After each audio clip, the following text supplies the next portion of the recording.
Hi friends, ಇತ್ತೀಚಿನ ಸಮಸ್ಯೆ ಇದು ಬ್ರೈನ್ ರಾಟ್. ಟೈಮ್ ನೋಡಲೆಂದೇ ಎತ್ತಿದ ಮೊಬೈಲ್ ಮೆಲ್ಲಗೆ ನಮ್ಮ ಬೆರಳುಗಳು ಇನ್ಸ್ಟಾಗ್ರಾಮ್, ಯೂಟ್ಯೂಬ್, ಶಾರ್ಟ್ಸ್ ಮತ್ತು ರೀಲ್ಸ್ ಮೇಲೆ ಓಡುತ್ತವೆ. ಬಣ್ಣ ಬಣ್ಣದ ರೀಲ್ಸ್ ನೋಡುತ್ತಾ ಪುಳಕಿತಗೊಳ್ಳುವ ಮನಸ್ಸು ಒಂದಾದ ಮೇಲೊಂದಂತೆ ಶಾರ್ಟ್ಸ್ ನೋಡುತ್ತಾ ಹೀಗೆ 1-2 ಗಂಟೆ ಕಳೆದು ಹೋಗುತ್ತವೆ. ಪ್ರಜ್ಞೆಯೇ ಇಲ್ಲದಂತೆ ಕಳೆದ ಈ ಸಮಯ ಮರಳಿ ನೆನಪಿಸಿಕೊಂಡರೆ ನಾವು ನೋಡಿದ ಯಾವ ವಿಷಯವೂ ನೆನಪಿನಲ್ಲಿರುವುದಿಲ್ಲ. ಹೌದು, ಇದರಲ್ಲಿ ಹೊಸದೇನೂ ಇಲ್ಲ. ನಿಮಗೂ ಗೊತ್ತು ಈ ಎಲ್ಲ ಅನುಭವಗಳು. ಇದರ ಮುಂದುವರಿದ ಭಾಗವೇ ಈ ಬ್ರೈನ್ ರಾಟ್. ಅತಿಯಾದ ಮೊಬೈಲ್ ಬಳಕೆ, ಗೇಮ್ಸ್ ಆಡುವುದು, ಶಾರ್ಟ್ಸ್ ಮತ್ತು ರೀಲ್ಸ್ ನೋಡುವುದು, ಗಂಟೆಗಳ ಕಾಲ ವೆಬ್ ಸೀರೀಸ್ ನೋಡುವುದು ಮೆದುಳಿನ ಮೇಲೆ ಪರಿಣಾಮವನ್ನು ಬೀರುತ್ತವೆ. ನಡೆದ ಅನೇಕ ಘಟನೆಗಳನ್ನು ನೆನಪಿನಲ್ಲಿಡಲು ಕಷ್ಟವಾಗುತ್ತದೆ. ಅಗತ್ಯ ಪ್ರತಿಕ್ರಿಯೆಗಳೂ ಸಹ ನಿಧಾನವಾಗುತ್ತವೆ.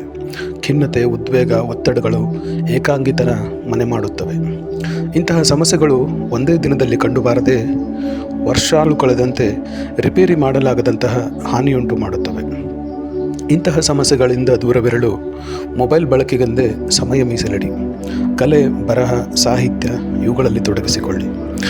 ವ್ಯಾಯಾಮ, ವಾಯುವಿಹಾರ, ಕ್ರೀಡೆಗಳನ್ನು ಮೈಗೂಡಿಸಿಕೊಳ್ಳುವುದರಿಂದ ಇಂತಹ ಸಮಸ್ಯೆಗಳಿಂದ ದೂರವಿರಬಹುದು. ಸ್ನೇಹಿತರೊಂದಿಗೆ, ಮನೆಯವರ ಜೊತೆ ಸಮಯ ಕಳೆಯಿರಿ. ಮಕ್ಕಳ ಜೊತೆ ಆಟೋಟಗಳಲ್ಲಿ ಪಾಲ್ಗೊಂಡು ಆರೋಗ್ಯದಿಂದ ಜೀವನ ನಡೆಸಬಹುದು.